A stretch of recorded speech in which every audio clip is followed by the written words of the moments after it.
The Discoverers, chapter 24, why not the Arabs? If, as it turned out, Africa was a peninsula, if there really was an open sea passage from the Atlantic Ocean to the Indian Ocean, as we were accustomed to say, then obviously there also was a sea passage from the Indian Ocean to the Atlantic Ocean. The Arabs, who lived around the western and northwestern borders of the Indian Ocean, were at least as far advanced in the seafaring sciences, in astronomy, geography, mathematics, and the arts of navigation, as their European contemporaries. Why didn't the Arabs take the sea passage westward? One answer could be the same as that given by a Boston lady of an old New England family who was asked why she never traveled. "Why should I?" she replied. "I'm already there." When Vasco da Gama finally arrived on the Malabar coast, as we have seen, he was greeted by Arabs from Tunis. These were members of a considerable Arab community, merchants and ship owners who already dominated foreign commerce at Calicut. Long before a continuous sea passage was found between West and East, Arabs of North Africa and the Middle East were firmly rooted in India. Taboos of caste, it seems, prevented Hindus from freely joining in overseas commerce. Some were forbidden by their religion from passing over salt water. Meanwhile, the astonishing expansion of Islam in the generations after Muhammad carried the Muslim empire across the Indus River and into India before the mid-8th century. Arab traders swarmed into the cities of the Malabar coast. Muslims from anywhere were remarkably at home wherever they went in Allah's commonwealth. As we have seen, Ibn Battuta, the Marco Polo of the Arab world, who had been born in Tangier, during his extensive travels, served comfortably as a judge in Delhi and in the Maldive Islands, and was sent by an Indian sultan as ambassador to China. The Calicut that Gama saw included a prospering Arab quarter. Arab-operated warehouses and shops were found all over the city, and the Arab community was judged by its own Qadis. Hindu rulers remained tolerant of the religion of the merchants who kept their city's commerce flourishing. Many a Hindu family hoped their daughter would become the wife of a rich Arab merchant. It was hardly surprising that the Arabs of Calicut did not welcome the Portuguese intruders. Seafaring in the Indian Ocean had flourished long before the birth of Prophet Muhammad.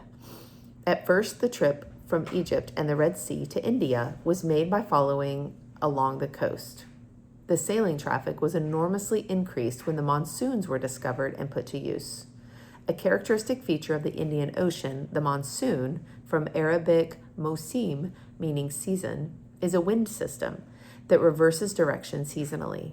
From a planetary perspective, it is a product of the special relations of land, sea, and atmosphere, a result of the differences in heating or cooling of land masses in contrast to that of the oceans. In India and in Southeast Asia, the monsoon blows in one direction at one season and contrary-wise at another, and so offers convenient motive power both for going eastward in the Indian Ocean and for returning.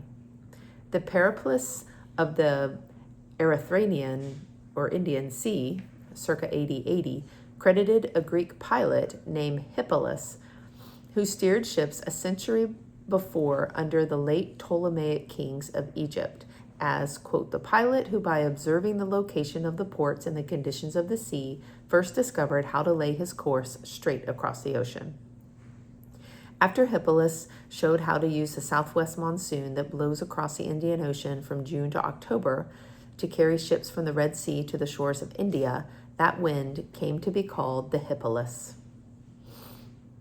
Under the Roman Empire of Augustus, the thriving sea trade between Red Sea and India reached 120 ships a year. Pliny complained, during the reign of Nero, that the empire was being drained of its currency and in exchange for the baubles of India. The large hoards of Roman coins found in India prove how widespread that trade must have been.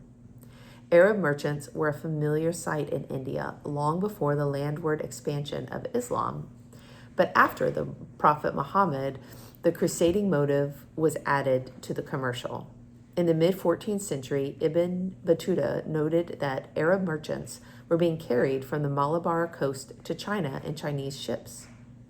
In Canton, as early as the 9th century, there had been a Muslim community with its own Qadi, And we have early records of Muslims as far north as Korea. From the European perspective, we have formed the stereotype that the Arabs have never been enthusiastic or successful seafarers. And the story of the Arabs in the Mediterranean does lend some substance to this notion. Caliph Omar I, 581 to 644, who organized Muslim power and carried on the great landward expansion of the Muslim empire into Persia and into Egypt, was wary of the sea. His governor of Syria asked permission to raid Cyprus. The Isles of the Levant, the governor argued, are close to the Syrian shores. You might almost hear the barking of the dogs and cackling of the hens. Give me leave to attack them. Omar sought the advice of his wisest general. The sea is a boundless expanse, General Abra bin Alas warned, whereon great ships look tiny specks, naught but the heavens above and the waters beneath. When calm, the sailor's heart is broken. When tempestuous, his senses reel. Trust it little, fear it much. Man at sea is an insect on a splinter, now engulfed, now scared to death. When Omar forbade the excursion, he expressed the traditional Arab distrust of the sea. In Arabic, you rode a ship, rakaba markab, as you rode a camel.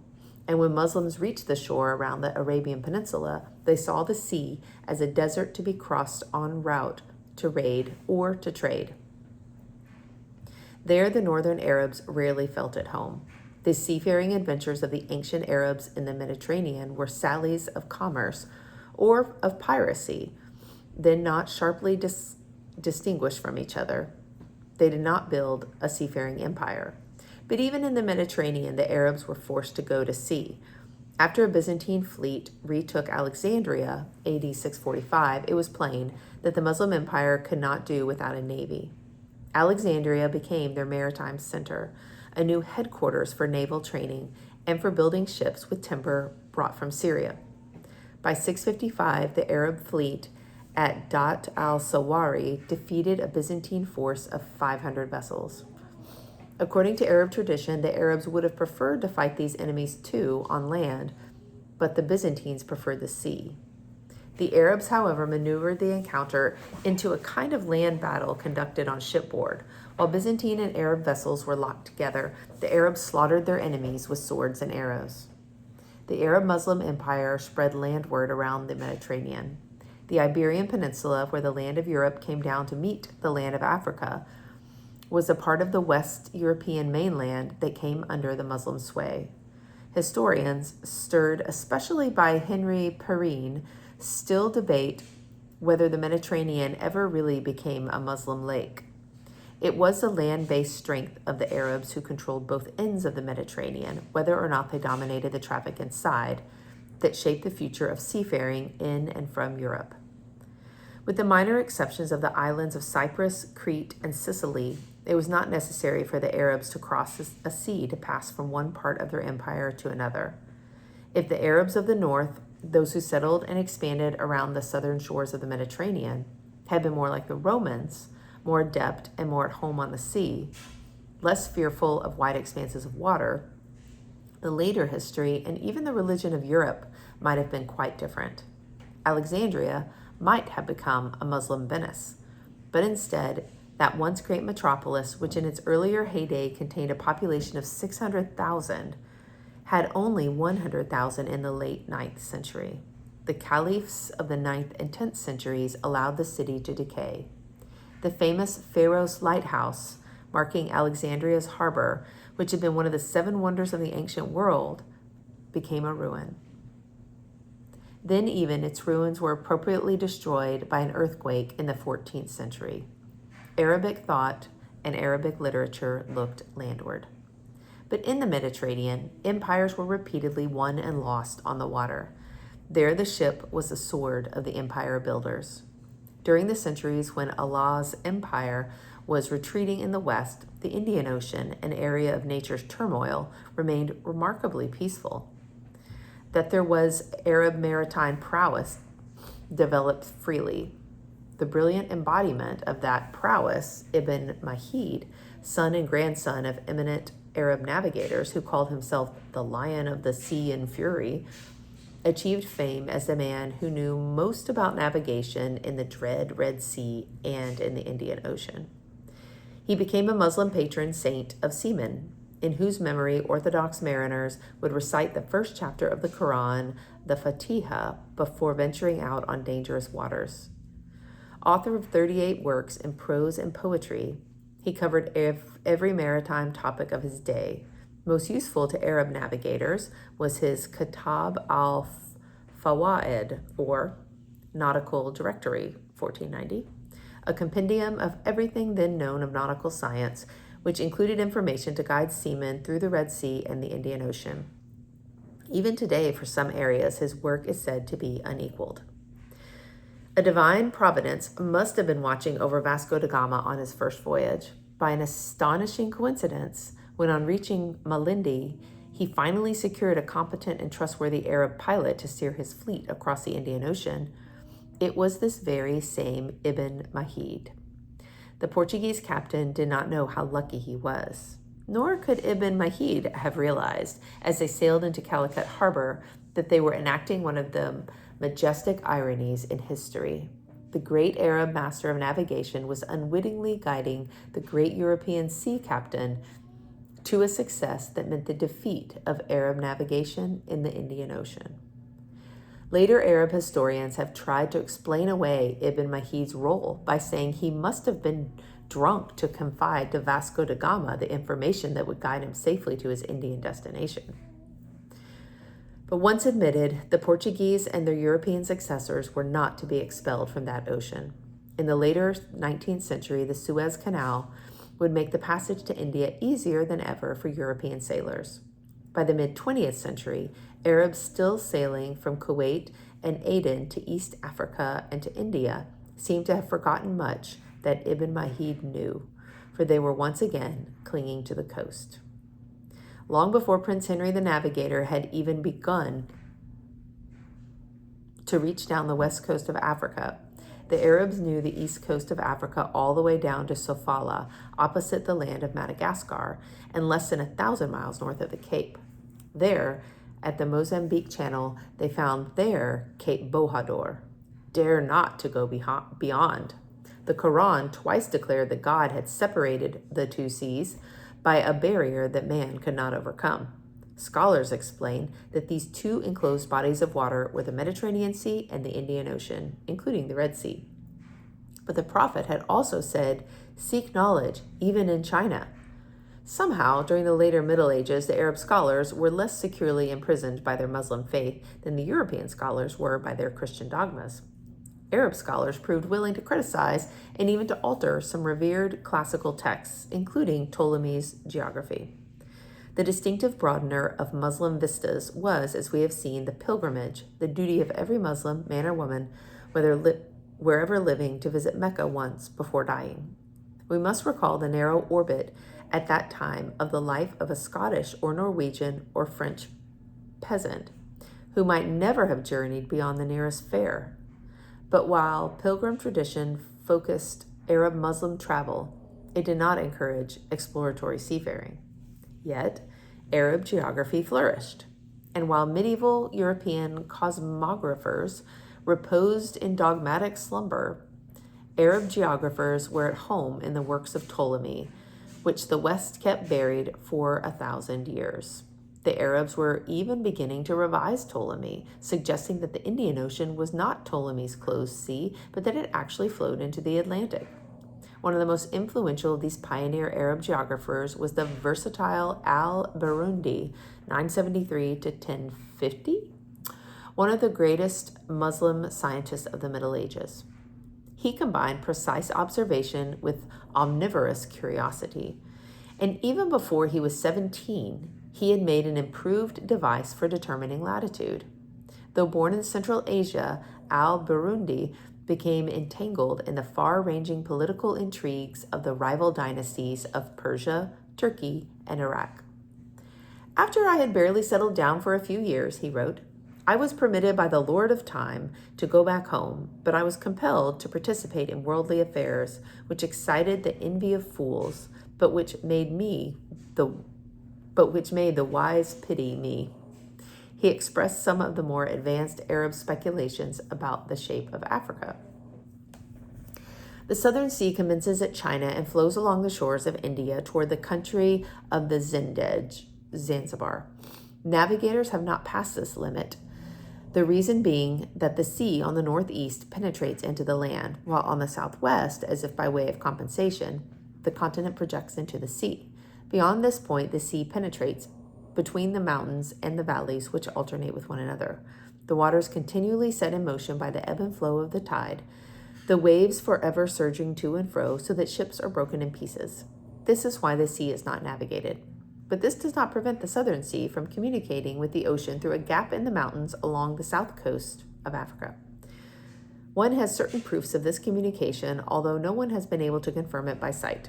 It is because of this intercommunication that the habitable part of the world has been placed in the center of a vast area environed on all sides by the sea. Since this controversial version of the linking of the oceans was known to Ibn Majid, who apparently accepted it, he could not have been unduly surprised to meet Vasco da Gama's fleet at Malindi. Ibn Majid himself was pleased to be able to point out that al-Burundi's notions and his own had now been proven by the Portuguese, quote, the experienced ones. Since these Franks, a name in the East for all Europeans, had entered the Indian Ocean through al-Madkal, the place of entry, the perilous channel between the island of Madagascar and the African coast of Mozambique, Ibn Majid christened that sea path, quote, the Passage of the Franks. For the Arabs, the Mozambique Channel, like Cape Bojador, had accumulated legendary menaces with the passing centuries. The Arabian Nights had embroidered the real perils with terrifying tales of gigantic bird, the roo or griffin. Marco Polo reported that what his reliable sources told him of Madagascar. You must know that this island lies so far south that ships cannot go further south or visit other islands in that direction, except this one, and that other of which we have to tell you, called the Zanzibar. This is because the sea currents run so strong toward the south that the ships which should attempt it never would get back again. 'Tis said that in those other islands to the south, which the ships are unable to visit because of the strong current, prevents their return, is found the bird griffin, which appears there at certain seasons. The description given of it is, however, entirely different from what our stories and pictures make it. For persons who had been there and had seen it, told Messer Marco Polo that it was for all the world like an eagle, but one indeed of enormous size, so big in fact that its wings covered an extent of 30 paces, and its quills were 12 paces long and thick in proportion. And it is so strong that it will seize an elephant in its talons and carry him high into the air and drop him so that he is smashed to pieces. Having so killed him, the bird, griffin, swoops down on him and eats him at leisure. The people of those isles call the bird Rook, and it has no other name. So I wot not if this be the real griffin, or if there be another manner of bird this great. But this I can tell you for certain, that they are not half lion and half bird, as our stories do relate, but enormous as they be, they are fashioned just like an eagle. The great Khan, he added, had received the gift of a rook's feather, which was stated to measure 90 spans, whilst the quill part was 2 palms in circumference, a marvelous object. Oddly enough, the name of the rook in chess, though its modern guise gives no clue, appears originally to have come from the name of this bird. The technology of Arab shipbuilding in the Indian Ocean was a curious combination of strengths and weaknesses. The lateen sail, which the Arabs brought to the Mediterranean by its adeptness at sailing into the wind, had made the Portuguese ventures possible. The Arabs also pioneered in developing the stern rudder, which made any ship more maneuverable. They were skilled at using the stars for navigation. He it is, said the Quran, who hath appointed for you the stars, that ye guide yourselves thereby in the darkness of land and sea. We have made the signs distinct for a people who have knowledge. For reasons still unclear, instead of using nails in their ships, Arabs stitched together planks with cords made from coconut husks. Ships held together in this fashion would not long survive the buffeting of winds or the scraping of rocks. Why did they build their ships in this way? There was a widespread legend that magnetic rocks or lodestones in the sea would pull out iron fastenings and so drag apart ships held together by nails. And the high cost and scarcity of nails must also have had something to do with it. Once a distinctive style was adopted, naturally, conservative seamen made it into a firm tradition. Certain special features of the Arabian Peninsula, homeland of the Arabs and of Islam, remind us of the difficulties faced by their seamen. Arabia possesses almost none of the naval stores, neither wood, nor resin, nor iron, nor textiles required for shipbuilding. To a man of the sea, the geography of Arabia could hardly have been more uncongenial. There were no navigable rivers, few good harbors, nor any populous or hospitable hinterland. Coral reefs surrounding the coasts produced wrecks to encourage pirates, from whom there was no convenient refuge. There was no easy source of fresh water, and the menacing northerly winds came down without respite the year round. All these features of Arab lands and Arab civilization help us understand why they were not inclined to take their sailing ships around Africa and up the west coast to Europe. The best explanation, perhaps, is the most obvious. Why organize a continuous venture into the unknown? The modern organized exploring enterprise initiated by Prince Henry the Navigator was without known precedent. Seamen, eminently practical men, had habitually embarked because they had a cargo or passengers for a particular destination, or they arrived to pick up a particular cargo somewhere. The seaman, like the landman, generally does not go in quest of the unknown, nor to confirm some concept of the earth or the oceans, but, as E.G.R. Taylor explains, goes to sea like a man to his office, along a set route for a set purpose, his livelihood. Just as on land people dreaded mountain tops and preferred familiar paths, so too there were familiar paths on the sea. The Arabs in the Indian Ocean were already there, both in the east and in the west. Why would they have wanted to go by sea to Portugal or northern Europe? Muslims were already just across the Straits of Gibraltar from the Christian world. Their domain already included the rich tropical variety of plants and animals and minerals and incense-laden ways. What the Arab world had to gain from the Europeans had already been tested and tried in the Iberian Peninsula. Their encounters with the Crusaders in the Middle East seemed to promise only a vast reservoir of infidels in need of conversion.